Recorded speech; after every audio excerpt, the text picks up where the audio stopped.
Bienvenue sur le plateau de Bonjour chez vous. Aujourd'hui, notre thème du jour est comment transporter chez moi ce que je vis à l'église. Vous vivez des belles choses à l'église? Absolument. Et vous voulez les transporter chez vous? Oui. Eh ben, vous êtes au bon endroit, c'est parfait.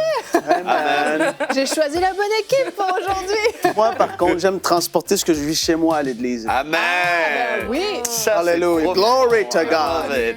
On change le titre. Allez, on recommence. Quand on en arrive à ça, c'est que c'est bon, on a compris ce qu'était la vraie vie chrétienne. Parce que c'est vrai, ça devrait être plutôt l'inverse. On amène à l'église tout ce qu'on a vécu pendant la semaine, de bonnes choses, la présence de Dieu qu'on a sur nous, mais souvent, c'est plutôt arrivé à l'église qu'on commence à vivre des choses, puis à 10 minutes avant la fin du culte, on commence à être bien prêt, là. Donc, on va voir aujourd'hui comment on peut justement vivre, en fait, ces temps forts qu'on vit à l'église, chez nous également. Et justement, Nadine, tu vas nous faire une rubrique famille sur le culte familial. Oui, des bons petits conseils, comment faire un culte de famille à la maison avec les enfants. Avec les enfants petits et un peu plus grands, je pense. Petits et Tu grands, fais les deux, exactement, hein. oui. Génial, c'est parfait. On commence tout de suite avec toi, Frank, avec la pensée du jour.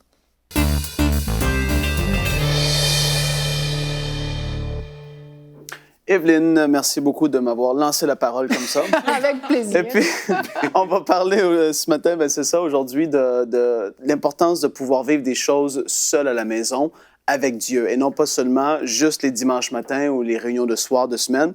Et c'est vrai que j'ai vécu souvent des choses très fortes à l'Église, oui, mais c'est arrivé plus souvent que j'ai vécu des choses fortes seul avec Dieu, dans ma voiture, dans ma maison, à l'extérieur, pendant que je fais des trucs de la maison. Des fois, la présence de Dieu peut descendre sur moi. C'est parce qu'on se garde rempli du Saint-Esprit et on entretient vraiment la communion qu'on a avec Dieu. Et ça, c'est super important de le comprendre. Je voulais aussi peut-être démystifier certaines choses parce qu'il y a des personnes qui suivent l'émission qui sont à différents niveaux spirituels, si on peut le dire comme ça. Et non, on n'a pas besoin d'être un homme de Dieu, une femme de Dieu qui prêche pour pouvoir vivre des choses fortes à la maison. Parfois, on peut avoir cette pensée-là, mais lui, c'est le pasteur, elle, c'est la femme du pasteur, ou lui, c'est l'évangéliste. Et non, tu as le même Saint-Esprit en toi. Et tu as le même accès. Le voile s'est déchiré. Tu as le même accès que tout le monde sur cette terre qui sont nés de nouveau, de pouvoir t'approcher de Dieu. Et ça, c'est ouvert à tous. Et une fois qu'on comprend ça, on peut vraiment tourner les regards vers Dieu et comprendre le verset de 2 Corinthiens 3, 18. La parole nous dit que nous tous, le visage découvert, nous contemplons comme dans un miroir la gloire du Seigneur. Nous sommes transformés en la même image de gloire en gloire. Et ça, c'est un verset que j'aime tellement et qui m'a marqué quand j'avais commencé à prêcher il y a des années. J'avais fait une prédication sur ce thème. Et quand j'avais découvert le verset, j'avais dit « Wow! » Au travers de ma contemplation du Seigneur, au travers des moments que je passe seul à seul avec lui, ça, c'est des moments d'intimité dans le lieu secret. C'est de ça que ça parle. Lorsqu'on lit la parole de Dieu, lorsqu'on prie, lorsqu'on est juste dans sa présence, on est transformé par le Saint-Esprit à la même image que Jésus. Et c'est alors qu'on va aller de gloire en gloire. Il y a beaucoup de gens qui vont juste dire ça, je vais de gloire en gloire, mais leur vie ne va pas de gloire en gloire. Et ils sont frustrés, ils vivent des problèmes tout le temps, ils sont toujours dans l'échec et dans toutes sortes de choses. Mais tu dis, mais non, la parole me dit, je suis supposé aller de gloire en gloire. Et en fait, qu'est-ce qui va se passer? C'est que le Saint-Esprit te transforme dans ton caractère, il va te transformer dans comment tu vas agir au quotidien avec tes proches et tu peux vivre des guérisons, tu peux vraiment juste vivre continuellement rempli du Saint-Esprit, prêt à affronter tous les jours parce que oui, c'est vrai que la vie, elle peut être parfois difficile, il y a des circonstances, des contextes qui sont plus difficiles que d'autres, mais quand tu passes au travers de ces journées rempli du Saint-Esprit, quand tu es plein de lui, quand tu as passé un temps avec lui, que ce soit un petit temps, 2, 3, 5 minutes, des fois tu n'as pas beaucoup de temps, mais tu le fais, tu prends ce temps, tu fermes les yeux et tu rentres en communion avec lui, tu ressors de là, wow, tu es boosté et là, tu peux affronter les défis qui sont là à chaque jour de la semaine. Et tu vas pas arriver les dimanches matins comme ça à l'église. Et là, il faut quelqu'un qui me booste. Il faut que le prêcheur prêche un message de feu parce que moi, j'ai besoin d'être encouragé. Oui, c'est vrai, on peut être encouragé à l'église, mais tu es supposé toi-même être une flamme de feu, être rempli de la présence de Dieu. Que partout où tu vas, tu enflammes les personnes qui sont là, un désir de vouloir passer du temps avec Dieu. Tu es appelé à ça. Tu es appelé à aller de gloire en gloire. Commence à vivre ces temps-là avec Dieu. Commence à le faire seul chez toi. C'est ouvert pour toi, tout autant que ça l'est pour moi. Les choses que j'ai vécues, c'est pas parce que je suis spécial. Non, au contraire, Dieu veut visiter chacun de nous. Fait que c'est important. Commence à développer ce culte personnel, ces temps intimes à la maison et tu vas voir, tu vas vivre des choses extraordinaires. Ah, man, Frank met le feu sur ce plateau. Vous allez devoir suivre avec la même intonation. Alléluia! Tu m'as appelé Frank. Ah ouais, c'est vrai. C'est pas la première fois, Evelyne. Non, mais c'est parce que vous vous ressemblez beaucoup quand même. Oui, Je c'est peux pas vrai. dire, mais... De ressemblance. On nous le dit tout le temps. C'est la barbe, je crois. Ou les cheveux, je ne saurais dire. Merci Frank, c'est tellement vrai ce que tu nous partages. On a besoin de vivre ces choses-là, mais c'est pas toujours évident. Il y a beaucoup de personnes arrivent à l'église et puis c'est comme s'il y avait un bouton on qui s'allume au moment où ils sont à l'église et puis tout à coup il y a une connexion qui se fait puis waouh c'est fort ce que je vis, la louange m'entraîne, etc. Faut dire ce qui est, à l'église c'est plus facile, on n'est pas tout seul, on est entouré de personnes qui vont nous motiver, il y a comme une équipe, hein, il y a comme un esprit d'équipe qui fait qu'on est embarqué même parfois malgré nous un petit peu, il y a le groupe de louange, il y a la présence de Dieu qui est là parce qu'il y a des gens qui ont prié avant le culte, qui se sont consacrés, qui ont vraiment réclamé que ce culte soit spécial, soit particulier. Donc, il y a vraiment une facilité d'accès. Puis après, on a un message qui nous emmène dans la parole de Dieu, qui nous donne soif, qui nous exhorte, qui nous encourage. Donc, c'est vrai que c'est plus facile. Mais dans l'idéal, on est supposé vivre ces choses-là chez nous aussi. Ouais. Et on va regarder tout de suite notre verset du jour qui est dans le psaume 27,4. J'aime vraiment ce verset. Je demande à l'Éternel une seule chose, et j'espère que vous le demandez à la maison, que je désire ardemment. Je voudrais habiter toute ma vie dans la maison de l'Éternel. C'est tellement beau ce verset parce que ça devrait être notre soupir du cœur à tous en fait. Et Frank, de manière un peu plus concrète et pratique, comment on peut faire pour justement vivre ces choses-là chez nous? Ben, moi, comment je fonctionne? Ben, il y a des gens de toutes sortes de rythmes de vie. De toute façon, il faut le dire dès le départ. C'est pas tout le monde qui peut se lever à 4 heures du matin tous les jours parce qu'il y en a qui ont un rythme de vie qui fait qu'ils se couchent tard pour X raisons et tout ça. Il faut trouver un temps en particulier. C'est vrai que ça va être important que ça devienne un temps qui est un peu plus ou moins régulier en tout cas. Moi, c'est plus les soirs, c'est comme ça. Il y en a, je le sais, qui vont être purs et durs, c'est les matins. OK, mais moi, j'ai de la difficulté, je peux pas, ma vie familiale et tout. Moment. On trouve un temps. Donc, et les gens vont prendre comme exemple Jésus, il se levait tôt le matin, il allait dans le bois, dans les endroits, et c'est vrai, il le faisait. Mais on voit aussi des soirs où il est allé prier à Gethsémani. Tu vois, il n'y a pas des moments précis tout le temps, mais moi, c'est le soir. Et puis, comment je vais faire, c'est... Premièrement, j'ai appris à voir qu'il y a un peu comme des temps, on dirait un peu. C'est pas des longues saisons, mais je veux dire, il peut y avoir une semaine en particulier où, lorsque je descends seul, je sens que cette semaine-là, je dois plus m'immerger dans la parole.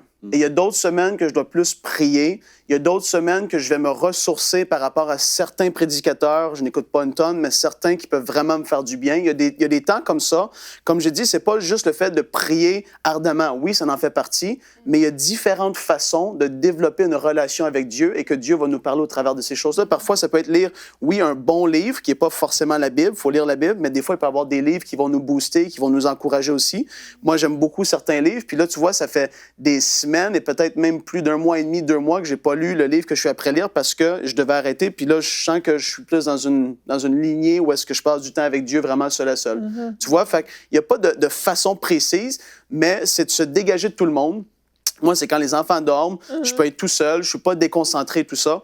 Je vais mettre une musique, moi j'aime ça. Est-ce que c'est obligatoire? Non, parce que quand tu vas aller évangéliser, il n'y aura pas la musique qui va être là avec les violons et tout, non. Tu peux te mettre en écouteur. Tu peux faire ça. Mais non, mais c'est que des fois, il y en a qui vont dire, ben moi, j'aime pas de musique. Il y en a qui aiment. Vas-y comme tu le veux. Ben oui. Moi, je mets de la musique instrumentale, que je sens l'onction de Dieu et puis que je me sens un peu, transporté dans sa présence et puis je vais commencer à prier. Et puis, des soirs, c'est plus fort que d'autres. Des fois, je fais juste entendre sa voix, mais moi, j'y vais comme ça. C'est à la maison seul, je mets de musique. Même si je lis, je peux avoir ça qui joue. Puis après ça, ben, je me laisse juste diriger par le Saint-Esprit dans ce que je fais. C'est important de comprendre aussi que ça ne se fera pas toujours en 2 minutes. Quand tu n'es pas habitué de rentrer dans la présence de Dieu, au début, des fois, c'est plus long. Mais quand tu arrives justement de la maison d'une réunion de feu, tu dirais, tu commences à prier, tout de suite, pouf, tu rentres dedans. Et là, c'est vite, vite, vite. Mais d'autres fois, ben, il faut persévérer un peu plus. Tu n'auras pas tout le temps les larmes qui coulent, tu n'auras pas toujours le rire qui sort et tout. Mais sache que tu es dans la présence de Dieu quand même. Puis c'est ça d'une façon concrète. On peut juste commencer avec des petits points comme ça. Mais c'est de le faire. C'est que ça devienne une habitude. C'est ça qui est important. Si tu le fais juste une fois et tu es déçu, il ne s'est rien passé, ça ne dérange pas. Continue, persévère dans ce que tu fais et tu vas voir Dieu tôt ou tard, il va se manifester, c'est sûr et certain, et tu vas vivre des choses. Amen. Et puis, parfois, même la Bible dit, hein, on approche Dieu en tâtonnant. Et Dieu a permis que ce soit aussi comme ça.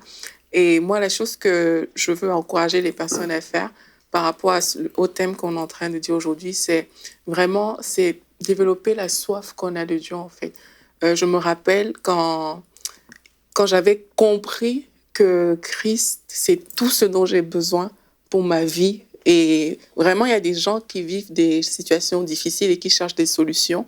Mais quand j'ai compris, aussi avec le verset que Frank a cité tout à l'heure, mais j'ai compris vraiment que tout ce dont j'ai besoin, quel que soit ce que je cherche, c'est Christ, en fait. Dans la Bible, il y a ce verset qui dit « Les Juifs demandent un miracle, les autres demandent des signes et tout, mais moi, c'est Christ et Jésus-Christ crucifié que j'ai à vous donner. » Et moi, je l'ai vraiment compris que tout dans ma vie, en fait, mes sources sont en Jésus-Christ, ma respiration, tout ce que je fais est en lui. Et quand tu le comprends et que tu l'acceptes, vraiment, tu ne peux pas juste venir comme ça. Et ça influence tout, ça influence même quand ta façon d'aller à l'église, ça influence ta façon de faire les choses. Et j'ai commencé comme ça, juste, parfois, il n'y avait rien qui se passait, juste comme ça à dire, Seigneur Jésus, je te veux, toi. C'est toi que je veux parce que je réalise que tu es le but, en fait, dans ma vie. C'est toi mon ambition. Je veux que tu sois ma passion. Donc, j'ai juste commencé comme ça à exprimer ces choses que, au départ, je ne savais pas. Il n'y avait pas des frissons, il n'y avait rien, quoi. Je disais juste ce que je voulais que Jésus devienne pour moi par rapport à la révélation que j'avais eue. Et c'est comme ça que ça a commencé. Jésus, je veux que tu sois tout pour moi. Je veux pouvoir te donner du temps. Je veux pouvoir t'aimer comme je n'aime personne. Je veux pouvoir te donner mon cœur. Et je vous assure, les transformations que j'ai vues par la suite c'est indescriptible, quoi. Jésus s'est manifesté à moi. J'ai vécu des choses extraordinaires dans la prière. Et aujourd'hui, en fait, quand on n'a pas goûté quelque chose, on ne sait pas, du coup, on se dit, mais ça change rien.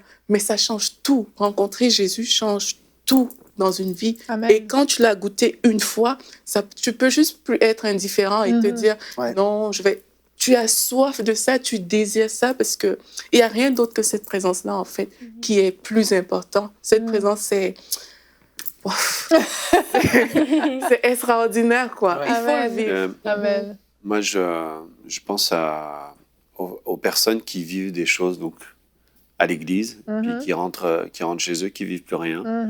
Mais Dieu nous amène dans une église, nous établit dans une église, dans une maison, pour notre croissance. Et on est censé être dans une église parce que le Saint-Esprit nous y a conduits. Et ce qui est dommage, c'est de laisser les paroles qu'on reçoit, les laisser tomber en terre. Comment l'entretenir? Lorsque vous recevez un message le dimanche, cultivez-le toute la semaine. C'est pas juste un message du dimanche. Il n'y a pas 52 messages par année, il y a 52 messages pour impulser tout le reste de l'année, pour impacter le reste de l'année. Donc, une des premières choses, c'est déjà de ne pas être des auditeurs oublieux. C'est de cultiver et de méditer sur ce que vous avez entendu. Qu'est-ce qu'il y a aussi à l'église? Il y a la communion fraternelle, il y a la louange, il y a toutes ces choses-là. Donc, si on va le dimanche, on entend la louange, on voit des frères et des sœurs, puis on rentre à la maison et au final, toute notre maison, elle ne ressemble plus du tout à ce qu'on a vécu. Un jour, j'ai prêché ce message sur « tu dois ramener l'arche ». La Bible dit qu'à un moment, on s'en était pas soucié de l'arche. Et l'arche, c'était la présence de Dieu. Et on va la mettre chez Obed-Edom. Et lui, il va vivre la gloire de Dieu. Et là, David va dire « lui, il vit la gloire de Dieu ». Il va dire « ramenez-moi l'arche ». Il va dire « Il va dire « Et puis, non, mais comme ça. Mais en vrai, on devrait ramener l'arche Moi, je vais à l'église. Ce que je vis, je veux le ramener chez moi. Ce que je vis chez moi, je veux l'amener à l'église aussi. Mais ce que je vis à l'église, je veux pas faire « Ah, c'était super dimanche. Vivement dimanche prochain. Ouais. J'ai entendu une prédication. Je veux qu'elle devienne une réalité dans ma vie. Parce que si je vais dans une église, c'est que je crois que Dieu me parle au travers du serviteur. Donc, ce que me dit le serviteur, c'est pas juste pour mon dimanche. C'est pour ma vie, ma croissance. Le Saint-Esprit m'a amené dans ce lieu pour que je sois instruit. Je reçois l'instruction et je la médite. Amen. Je continue. Donc, vivre la gloire de Dieu, vivre ce qu'on vit le dimanche à l'église, eh ben, c'est poursuivre la semaine. C'est vivre en conformité avec ce qu'on vit, dans l'église. C'est ça. C'est le vivre dans notre maison. C'est continuer l'adoration. L'adoration ne s'arrête pas quand le groupe de louanges a fait son dernier chant. Mais non. Les semences ne terminent pas quand la dîme est terminée. On continue à semer. Les prières ne terminent pas quand on a fini le moment de prière. On continue à prier. Et on garde notre lampe allumée. Amen. Et Frank, on a des bénéfices à entretenir justement cette présence de Dieu durant Absolument, la semaine. ouais. C'est pas juste qu'il faut le faire, c'est que finalement, on est enrichi par ça. Ben oui, souvent les gens vont se demander comment est-ce que je peux faire pour manifester le fruit de l'Esprit davantage. Ben garde-toi rempli de lui, justement. Quand tu es rempli du Saint-Esprit, c'est vrai que le fruit de l'Esprit va se manifester davantage. Parfois, quand tu vas prier, oui, c'est vrai, tu peux te mettre à rire ou à vivre des choses, mais tu vas voir qu'au quotidien, des choses qui pouvaient vraiment te taper sur les nerfs, soudainement, ben, c'est comme tu passes par-dessus. Non, mais c'est vrai, ton caractère commence à être façonné, tu commences à voir les choses un peu différemment, et c'est vrai que juste en se maintenant, en se gardant rempli de l'Esprit, ben c'est ça, le fruit de l'Esprit va se manifester davantage. Et puis un autre bienfait, en fait, c'est lorsque tu arrives à l'Église. Moi, les dimanches matins, souvent, je vais prier avant la réunion avec la congrégation, les gens qui sont là. Et puis toi, tu es tout en feu, tu pries, on dirait que tu es dans un autre niveau. Et là, tu rouvres les yeux et puis tu en vois un qui est comme ça. Et puis l'autre, il regarde un peu sa montre. Et tu te dis, mais c'est comment ça? Pourquoi c'est comme ça? Mais c'est comme ça dans toutes les églises. Il y en a partout. Mais oui. Je suis pas le seul. Et puis, tu dis, mais c'est parce que justement, c'est pas... Des fois, les gens ils peuvent se dire, mais justement, je suis pas le pasteur, je suis pas ci ou ça. Non, c'est parce que tu n'as aucunement entretenu le feu pendant la semaine et tu arrives à l'église refroidi, congelé. Et puis lui qui est en feu et prie et tout, et tu te fies sur lui pour t'apporter à quelque part. Puis tu n'es même pas prêt forcément à y aller. Mais un des bienfaits, c'est justement en te gardant comme ça, toi, tu vas arriver à l'église aussi et tu vas toi-même, mais comme j'ai dit, être une flamme de feu à l'église. Tu vas déjà être prêt à recevoir, tu vas être boosté, tu vas être prêt, tu vas avoir une envie de témoigner, d'évangéliser. Toutes les choses vont aller avec, en fait. Exact. Le fait d'avoir cette communion fraternelle et cette communion avec Dieu vraiment qui est là, forte, ben ça va changer tellement de choses. Et puis ça, c'est de le cultiver, de le pratiquer au quotidien. Amen, amen. Merci Frank. Et on va enchaîner, on va voir comment on peut, parce que tu parlais de temps intime avec le Seigneur quand les enfants dorment, mais on doit aussi communiquer ça à nos enfants, leur apprendre à vivre ces temps forts dans la semaine aussi, pas juste à l'école du dimanche, et on en parle dans la rubrique famille.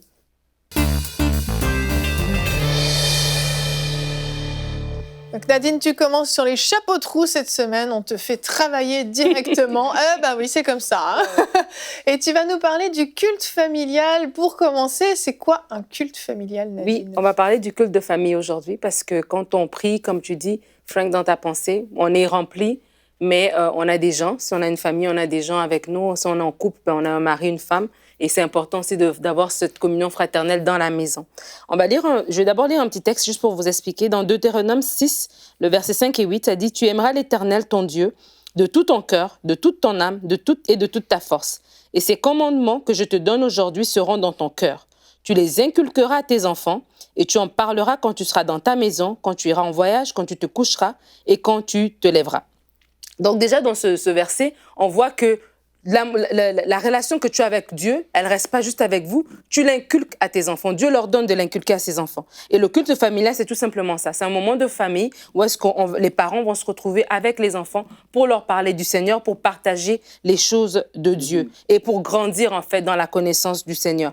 Et vraiment, le culte de famille, je crois que c'est un moment où est-ce qu'on vient d'abord établir les valeurs familiales. Si on a une famille qui croit en Dieu, on doit le partager à nos enfants. Nos enfants ne vont pas juste devenir chrétiens automatiques. C'est les premiers chrétiens. D'abord, c'est les premières personnes qu'on doit évangéliser, ce sont nos enfants. Et donc, vraiment, c'est notre responsabilité de maintenir d'établir un culte familial à la maison. En tant que parent, tu as parlé de l'école du dimanche et j'aime beaucoup l'école du dimanche. J'ai servi dans l'école du dimanche. Je suis dans une église locale depuis que j'ai 13 ans et j'ai grandi dans l'église. J'aime l'église et tout ça, mais l'église, elle a ses limites. L'école du dimanche a ses limites. Et c'est vraiment, moi, ça me peine le cœur quand je vois des parents qui amènent leurs enfants à l'église. Les enfants viennent à l'école du dimanche, ils n'ont pas leur Bible. Tu vois, il y a des enfants qui veulent apprendre, ils veulent, mais tu as beau faire quelque chose, tu sais que dimanche prochain, vous allez recommencer à zéro parce que pendant la semaine, c'est pas entretenu du tout, c'est pas valorisé du tout, il n'y a pas de suivi. Donc, c'est vraiment important de comprendre que l'Église fait son travail, gloire à Dieu. L'école du dimanche, les moniteurs, vraiment que Dieu vous bénisse, mais c'est pas assez. C'est le parent qui fait le travail, c'est comme l'école. Oui. C'est le parent qui fait le travail et l'école vient rajouter. Si c'est une histoire d'apprendre à son enfant la politesse, c'est pas l'école qui apprend la politesse à ton enfant. Toi, tu l'apprends. L'école va dire oui, l'enfant n'a pas bien parlé, il va lui donner un billet jaune ou peu importe. Mais ce n'est pas l'école qui fait le travail, c'est toi qui fais le travail à la maison. Donc, c'est vraiment important de comprendre ça, que c'est à la maison qu'on apprend. L'Église est là pour nous soutenir.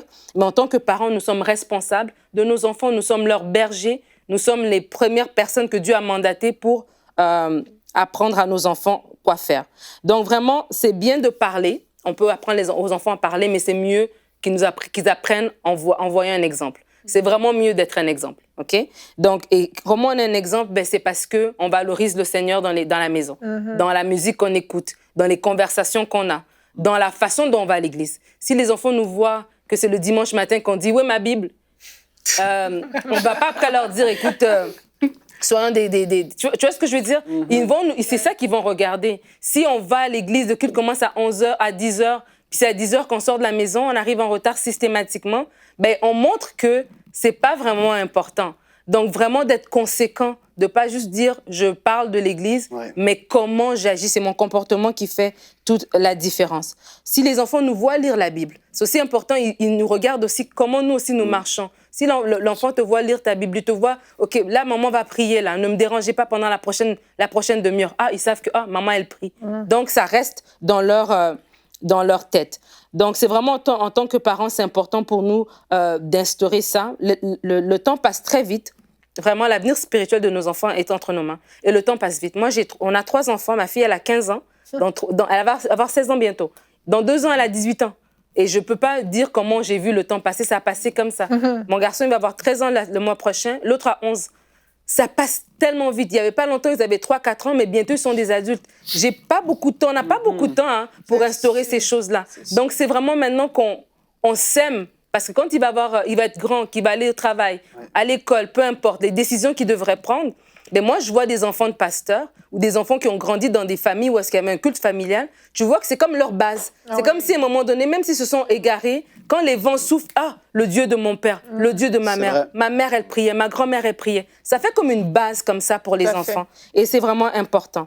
Donc, les bienfaits du culte, comme j'avais dit tout à l'heure, c'est un temps d'instaurer les valeurs familiales. C'est un temps d'instaurer la pensée de Dieu dans la vie de l'enfant et dans la vie de la famille. C'est aussi une base aussi parce que c'est une base qui se répercute dans tous les domaines de la vie et de la famille. Donc, des frères et sœurs qui prient ensemble, ben après, on va se disputer, mais on ne va pas s'insulter. On vient de se prier ensemble, on vient de passer des moments forts avec le Seigneur. On ne va pas se calomnier, on ne va pas se diviser. Donc, il y a toujours ce qu'on fait dans la prière, ça unit vraiment la famille. Parce que des fois, la famille, elle est basée autour d'un sport, autour de la télé, souvent, autour des activités. C'est pas mauvais, mais il y a plus, en fait. Et c'est vraiment ça. Et même dans les partages qu'on peut avoir en tant que famille, ça permet aussi aux enfants de témoigner de ce qu'ils vivent à l'école, d'un petit challenge. Oh, mon ami à l'école, il a fait ceci. Bon, on va prier pour lui. Alors, ça nous permet de vraiment vivre ces temps-là ensemble. Alors, comment faire? Comment faire pour avoir des cultes de famille? Alors, je vais d'abord commencer par la petite enfance, de 0 à 6 ans. OK, ben 7-8 ans aussi, mais la petite enfance, c'est vraiment, je me dis, quand l'enfant ne sait pas encore lire, on peut quand même commencer à avoir un culte de famille. Pas besoin d'attendre qu'il soit très grand. Avec une petite chanson, avec un dessin, avec des idées qui sont adaptées à son âge, des histoires adaptées à son âge, comme David et Goliath, Samson ou bien Joseph avec sa tunique pleine de couleurs. C'est des choses d'un petit enfant de 5 ans, il va bien comprendre et ça va l'intéresser. Il peut colorier ou bien un petit verset dans la routine de dormir, par exemple. Vous pouvez faire un petit verset, je me couche, je m'endors, l'Éternel est mon soutien. C'est un petit verset, un petit psaume que l'enfant apprend Et puis chaque soir, il répète. Oui. Il apprend, il internalise le concept de la prière. Avant de manger, prier avant de manger. Moi, je me rappelle quand mes enfants étaient tout petits, on est allé chez des gens et ils nous ont invités pour le repas. Et les enfants étaient assis sur la table des petits, là, la table des enfants à côté. Et là, les enfants de la famille qui nous avait invités, ils voulaient manger. Et là, mon fils a dit, oh, t'as pas prié. Sacrilège. Sacrilège. Donc, c'est vraiment... et là, j'ai compris, il a internalisé ce concept-là. Ça a l'air simple pour un petit truc comme ça. Mais là, quand il a 12 ans, maintenant, il sait prier avant d'aller à son match. Il sait prier pour son école. Il sait prier pour son ami. Donc, c'est un petit peu cette semence-là. On est en train de s'aimer quand on a des Tu donnes de petits-enfants. bonnes habitudes, en fait, Voilà. pour que ça devienne leurs habitudes à eux. Au début, c'est les tiennes que tu leur inculques, mais finalement, ça devient leurs habitudes. Exactement. C'est ça le travail qu'on doit faire. Et donc, après, à l'adolescence, ça, c'est une autre étape. L'enfant est plus grand. L'enfant a des fois des activités. Il a 15 ans, il a 16 ans, il a 17 ans, peut-être il a un petit boulot. Il a ses activités, il a sa propre vie. Et donc, il faut quand même qu'on garde le culte familial. Et c'est là que la discipline du parent rentre en compte. Parce que le parent va dire, tous les jeudis, 20h, c'est culte à la maison chez moi. Donc, qu'il pleuve, qu'il neige, qu'il vente, tu as tes choses à faire, mais à 20h, l'enfant sait que, oh non, il faut que je rentre chez moi, c'est culte aujourd'hui, à 20h, on a culte familial. Nous, c'était le mercredi soir. À la Mercredi. maison, obligé, forcé. Voilà. Mais c'était des bonnes expériences ou c'était dur? Mais c'est là que j'ai appris à lire la Bible. Ah bah. Parce que ce soir-là, ma mère, en l'occurrence, elle nous faisait lire la Bible. Et c'est comme ça que, naturellement, j'ai appris à lire la Bible comme ça, les mercredis soirs. C'est des semences, hein? Ouais. Mais oui, vraiment. Et donc, en tant que parent, d'instaurer cette discipline-là pour que l'enfant puisse respecter le culte. Et à ce moment-là, comme l'enfant est plus grand, c'est qu'il va pouvoir partager aussi. C'est plus juste nous qui apportons le partage. Donc là, on peut même faire un tour de rôle pour dire, écoute, la semaine prochaine, c'est toi qui partages. Ouais, c'est génial, l'enfant, ça. il peut amener non seulement sa propre révélation, il peut conduire les chants. Donc, et là, en tant que parent, ça nous permet aussi d'écouter comment il pense, c'est quoi la connaissance qu'il a jusqu'à présent, pas pour l'embarrasser, pas pour juger, mais on est en train d'éduquer. Donc, quand on l'écoute prier, quand on l'écoute lire, quand on l'écoute apporter, OK. Et même le Saint-Esprit aussi l'utilise aussi. Donc, nous-mêmes aussi, on est boostés par tout ça. Donc, on peut lui poser des questions. Qu'est-ce que tu as lu? Qu'est-ce que tu as compris? Donc, l'enfant, il sait que, si j'ai pas lu cette semaine, la semaine prochaine, je dois être prêt. J'ai une question, Nadine. Vas-y. Est-ce que toi, tes enfants ont déjà été un peu, mettons, découragés ou ça leur tentait pas un soir en particulier? Ben, des fois. Est-ce que, puis là, tu y allais quand même? Parce que c'est sûr, il y a des parents Là, tu les qui font punis. ça. Hein. Là, tu les punis. Tu veux pas lire la Bible? Non, mais parce que je suis sûr qu'il y a des parents qui font face à ça. C'est une L'enfant, il dit, bah, ça me tente pas ce soir ou quoi que ce soit. Toi, t'as déjà fait face à ça ou pas forcément? Non, c'est non négociable. Il y a des choses OK. que, franchement, c'est non négociable. Écoute, je vous paye un loyer, je vous nourris, je vous ai mis au monde. La moindre des choses, si on va s'asseoir pour prier, on va s'asseoir pour prier. Ça, il y a des choses aussi en tant que parents. C'est nous les parents. Moi, je sais ce qui t'attend demain. Puis je sais que c'est l'ennemi attend juste pour te prendre. Alors, si je veux te donner la chose qui est bonne, c'est comme un parent, que l'enfant est malade, il veut pas prendre le médicament, tu dis pas, ça va, t'as pas envie de prendre le sirop. Non, je dois te donner ce sirop. Mais l'idée, c'est pas d'imposer de le faire à la brutale, non. Mais c'est d'être conséquent. Ça veut dire c'est la constance qui change. Entre faire 30 minutes toutes les semaines et faire 3 heures une fois aux 6 mois, vaut mieux faire le 30 minutes toutes les semaines. Oui, c'est sûr. Et donc, oui, il y a des jours que nous-mêmes aussi, il y a des jours qu'on n'a pas envie de prier. Mais on le fait pareil parce qu'on sait que si on ne se fait pas, on va se refroidir à un moment donné, on va se relâcher. Donc, c'est ça qui est important de souligner. Donc, comme je disais, des petits trucs pratiques que je veux vous partager. C'est évidemment l'importance de la constance. Ouais. C'est vraiment important d'être constant dans ce qu'on fait. L'importance d'avoir des Bibles adaptées à l'âge des enfants. OK? L'enfant de 5 ans, il n'y a pas besoin d'avoir une Tob ou bien un Thompson, Summer, Schofield, peu importe. Là. Il y a des Bibles amies pour toujours, il y a des petites Bibles illustrées, il y a des choses vraiment pour l'enfant, selon l'âge de l'enfant. Et n'ayez pas peur d'investir, tu vois. Des fois, on a plus tendance à dire, je vais l'acheter des chaussures ou je vais l'acheter un beau vêtement, c'est bien. Mais prends le $30, prends le 50 €, va à la librairie chrétienne, puis achète quelque chose qui va perdurer dans la vie de ton enfant. J'avais apporté la Bible, justement, le Nouveau Testament que j'avais acheté à ma fille. J'ai oublié avant de commencer l'émission. C'est un magazine. C'est vraiment cool. C'est une Bible, mais ça a l'air d'un magazine de filles. Tu sais, les petits magazines de jeunes filles, maquillage, ceci, cela, là. Mais quand tu ouvres à l'intérieur, c'est Matthieu. C'est vraiment la Bible complète avec des petites sections sur le côté, des questions que l'enfant de 13-14 ans se pose sur les amis, les garçons, les sorties. Donc, il y a des questions sur le côté. J'ai acheté ça à ma fille. Elle avait 11 ans à l'époque. Ça ne s'appliquait pas à elle. Mais cette journée-là, j'étais dans cette librairie, j'ai vu ça, j'ai dit, ben non, je vais le prendre, je vais le garder. Un jour, elle en aura besoin. Ouais, c'est ça. Et donc, vraiment de faire l'effort et de s'intéresser à ce que nos enfants aiment. Comment elle s'appelle? Tu te souviens, cette Bible? Non, t'as plus la tête. Non. On sera obligé de vous le mettre sur notre page Facebook. Annabelle a gardé sa Bible de l'aventure jusqu'à très tard. Elle la lit encore. Non, elle l'a donnée. C'est mon fils qui l'a. Et justement, quand j'ai dit à Alicia de me prêter sa Bible pour l'émission, j'ai dit, Kipi, comment tu trouves? Elle dit, mais c'est vraiment bien, est-ce qu'il y en a d'autres? J'ai dit, bon, je vais retourner sur Internet chercher d'autres formats, de prendre un plan de lecture. Un plan de lecture que vous-même pouvez dire, OK, on va lire Jean ce mois-ci. Toi, tu lis un verset, je lis un chapitre, puis on s'en parle. Ou bien un plan de lecture qui existe déjà, un plan de lecture qui est disponible sur Internet. Évitez Lévitique. Avec mon fils, que veut dire 25 coudées? Va mesurer 25 coudées, puis on fait des travaux pratiques. L'avantage, c'est que pour la culture générale, c'est bien quand même. Hein. Ouais, non, c'est sûr. Hein. Ouais, non.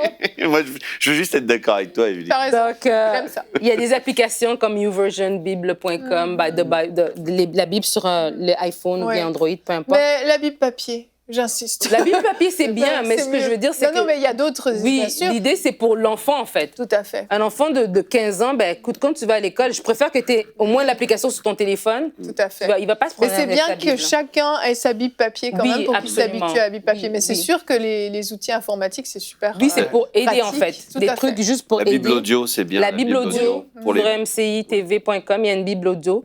Et on sait que les enfants, des ados, ils sont souvent sur leurs écouteurs. Ben, écoute, il y a quelque chose d'intéressant à écouter. Donc, c'est vraiment pour valoriser la présence de Dieu dans la vie de son enfant, c'est être nous-mêmes à l'affût selon la personnalité de notre enfant. Notre enfant aime les arts, on va trouver quelque chose. Il y a plein de ressources. Moi, un de mes garçons, il aime bien les histoires d'aventure. Ben, il a lu les mangas en Bible. Oui. Il a bien aimé ça. Et là, j'ai trouvé une autre dame, une dame chrétienne qui a fait une série de 4 tomes sur une histoire d'aventure, mais c'est biblique. Ben, je vais lui acheter ça. Donc, c'est des trucs. C'est vraiment nous-mêmes de vraiment chercher à investir dans la vie de l'enfant, à l'encourager dès son jeune âge à aimer le Seigneur. Et vraiment, je veux vous encourager, chers parents. C'est pas facile. Je vous concède, on revient du boulot, on est fatigué, faut préparer, il faut faire les devoirs, blablabla. La soirée, elle finit très rapidement. Mais prenez le temps. Vaut mieux investir aujourd'hui, vaut mieux se fatiguer aujourd'hui qu'être fatigué plus tard parce que là, votre enfant, ben, il bousille sa vingtaine, vous savez plus, vous reconnaissez plus l'enfant. Mais quand vous avez eu l'occasion, quand vous avez eu un mot à dire dans sa vie parce qu'il habitait sur votre toit, vous avez préféré vous reposer au lieu d'investir. Donc, prenez le temps. Et ça n'a pas besoin de durer 2 heures. Non. C'est pas la durée d'un culte du dimanche. Non, mais tu sais, des fois, on peut s'imaginer quelque chose de long et de compliqué. On veut tellement mettre une organisation super sophistiquée autour de ça que ça nous décourage avant même d'avoir commencé. C'est quoi, juste, t'as une idée à peu près des durées en fonction des âges? C'est en fonction des âges, mais un truc 30 minutes, un 15 minutes, tu sais, pour des tout petits, ça peut être un 15 minutes chaque soir, ça peut être la routine autour du dodo, juste avant d'aller se coucher, on raconte une petite histoire, on prie et puis on chante une petite chanson. Pour les plus grands, ça peut être un 30 minutes parce qu'il y a plus de... Et ça dépend aussi, vous avez 1 enfant, 3 enfants, 4 enfants, ça dépend. Est-ce que tu encourages les questions-réponses ou est-ce que le père se positionne en tant que prédicateur? J'aime bien quand tu poses des questions dont tu connais les réponses. C'est pour nos téléspectateurs. Tu peux nous exhorter, Gwen? Non, c'est pour les téléspectateurs. Tu fais comme Frank. C'est la place où on pose des questions. Je comprends pas, là. Le but, c'est vraiment de... Et un dernier point que je veux dire avant qu'on termine... Mais réponds à ma question. Attends d'abord. Un dernier point que je la réponse. C'est vraiment de prier en amont, avant de faire le culte de famille, pour que le Saint-Esprit nous parle par rapport à nos enfants. Parce que des fois, l'enfant peut vivre une difficulté, il t'en a pas parlé. Je sais pas, moi, peut-être qu'il est... comment on appelle ça, bullying? Il est intimidé à l'école. OK, il t'en a pas parlé.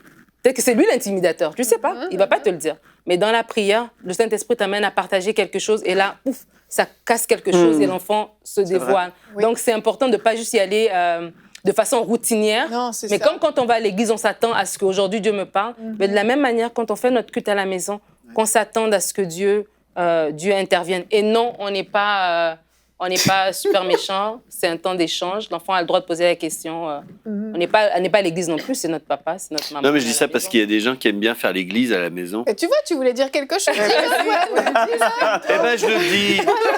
C'est un culte familial, donc on met pas tout le monde en rangée, on se met à prêcher parce qu'on a envie d'être prédicateur. Non, c'est un temps de partage en famille, ça suffit. Il y en a encore qui est là? J'ai une autre question. Mais sincèrement, vraiment, oui, moi je veux encourager les parents à commencer dès le plus jeune âge. Les enfants, quand ils sont tout petits, on a l'impression que ça leur passe 10 km au-dessus. Moi, personnellement, ma fille qui a 3 ans et demi, au bout de 3-4 minutes, il y a une déconnexion qui s'opère. Au bout de 5 minutes, elle est en train de se rouler par terre. Mais elle est là, elle reste dans la pièce, elle écoute. Et ensuite, quand on commence à chanter, elle aime trop chanter. Donc là, elle prend le micro et puis hop, c'est elle, notre directrice de louange pratiquement. Et puis voilà, faut pas non plus se décourager si on a l'impression que ça croche pas, même avec des ados qui peuvent avoir l'air de s'ennuyer, qui n'ont qu'une seule envie, c'est de retourner sur leur portable. Mais c'est des dépôts qu'on fait. Et puis, il faut pas non plus s'attendre à « Oh, waouh, c'était génial, merci maman, on devrait faire ça 2 heures de plus tous les soirs. » Non, mais il faut être réaliste. Mais en tant que parent, il faut enlever l'appréhension que notre enfant n'est pas intéressé. C'est juste, Seigneur, montre-moi comment est-ce que je vais lui en parler. Mettons la Bible en magazine, là. Si je ramenais à ma fille une grosse Bible comme ça, peut-être qu'elle aurait été moins intéressée à la lire à 12 ans, à 13 ans. Mais parce que c'est dans un format qui l'intéresse, ben, du coup, ça attire son regard. Et là, elle s'y intéresse. Donc, enlever cette appréhension qu'on est en train de leur forcer, un truc qu'ils ne veulent pas, puis là, le temps de culte familial, c'est le martyr là, pour tout le monde. Non, c'est un temps agréable. Et ça, déjà, nous-mêmes, si on a cette prédisposition, ça change les choses. Ma mère nous enseignait plein de trucs pendant ce temps-là. C'est maintenant que je réalise. Elle nous faisait même... elle nous enseignait des versets bibliques. Elle nous faisait parfois réciter même le Notre Père, mais dans notre langue maternelle. C'est pendant ces temps de culte que... Non, Frank, pas ça. C'est pendant ces temps-là qu'elle nous enseignait des trucs comme ça. Et même, comme il fallait se préparer, par exemple, si c'est toi qui apportais le message, comme elle a dit, mais moi, ça me faisait lire la Bible. Ça me faisait découvrir. Et puis, tu viens, tu parles, tu dis 2-3 trucs. Et c'est vraiment un temps aussi de communion, même dans la famille, je trouve, qui est vraiment très bon. C'est des temps où on communie avec nos frères, avec nos sœurs, où on échange, et où des questions aussi peuvent se poser. Et puis même, si on a des attitudes dans la maison, je dis parce que comme ça, si on peut parler d'un sujet et puis tu te rends compte que tu avais peut-être mal réagi par rapport à ton frère, par rapport à ta sœur, peut-être qu'on parle des fruits de l'esprit ce jour-là, ça te pousse à t'excuser. C'est vraiment des temps de communion. Vraiment, non, c'est ça, c'est que les sujets abordés sont vraiment importants, puis peuvent toucher, comme tu dis, à des points sensibles. Il faut, comme tu l'as dit aussi Nadine, faire confiance au Saint-Esprit qui va se servir de ce moment pour venir amener dans le concret quelque chose qui est peut-être, je sais pas, on est en train de lire une histoire de l'Ancien Testament qui paraît complètement dépassée, mais on se sert de ce point de départ de l'histoire de Daniel, par exemple, pour parler à nos enfants de comment ils sont une lumière à l'école, et tout comme Daniel a dû résister à certaines choses, ben, eux, à l'école, ils doivent résister sur certaines choses. Daniel est un exemple, mais on prend ces histoires de la Bible et on les actualise, en fait, à ce qu'ils peuvent vivre au quotidien, et faut se laisser inspirer par le Saint-Esprit. Parfois, on va lire peut-être juste une petite Bible imagée aux enfants et tout à coup, on est interpellé par le Saint-Esprit à parler de quelque chose. Et une dernière chose aussi que je voulais ajouter par rapport à ça, c'est concernant les temps de prière. C'est important que les enfants voient que quand on prie en famille, on prie aussi pour des sujets. C'est pas juste merci Seigneur pour cette belle journée, que je fasse des beaux rêves cette nuit, etc. Mais on peut prier pour le salut de membres, d'oncles, de tantes, de cousins, de cousines. On peut prier pour des situations familiales, des projets qu'on peut avoir. Peut-être que papa ou maman est parti en déplacement, en voyage d'affaires, ou c'est une famille de prédicateurs est partie prêcher. Mais on va prier pour papa, pour maman. Des choses vraiment concrètes et variées, en fait. Les enfants aiment beaucoup prier pour les gens. Oui. Ils aiment beaucoup prier pour des situations. C'est vrai. Toujours présents. Ben oui, parce qu'ils ont un bon cœur, ils sont bien disposés, ils sont disponibles, ils ont plein de compassion, en fait. Donc, et là, on peut vraiment ensuite aussi voir, oh, regardez, Dieu a intervenu. Vous vous souvenez, on avait prié pour ça. Eh ben, tante un tel, elle a vécu ça, etc. Quelqu'un avait besoin de finances, peu importe. On rend grâce à Dieu et puis on montre aux enfants qu'on sert un Dieu vivant. On n'est pas en train de faire quelque chose de simplement routinier et de religieux, mais il se passe réellement quelque chose de concret concret. Et c'est vraiment exceptionnel. Moi, je trouve, je suis pour les cultes familiaux. Merci Nadine. Merci beaucoup pour cette belle rubrique. Et je vous rappelle donc notre thème du jour. Je vous encourage à vivre à la maison des temps forts avec le Seigneur. Comme Frank l'a dit, trouvez votre moment. Il n'y a pas de moment obligatoire, mais il faut trouver son moment et s'y tenir. Que ça rentre dans une routine de journée. On passe du temps avec le Seigneur. On a des moments toute la journée avec Dieu, bien entendu, mais il y a des moments où on se met à part et on vit des choses fortes avec Dieu et on est prêt pour le dimanche suivant à recevoir, mais aussi à donner ce qu'on a reçu pendant la semaine. C'est très important. On va se retrouver demain. Demain, nous aurons un thème important sur le pardon. Pardonner deviendra vite, une nécessité sera notre thème du jour et on aura la rubrique flashback avec Anne qui va nous parler de Corrie ten Boom. Si vous ne la connaissez pas, vraiment ne manquez pas la rubrique et même si vous la connaissez parce que c'est vraiment une femme extraordinaire, Corrie ten Boom. Donc on se retrouve demain. Merci de nous avoir suivis et bonjour chez vous.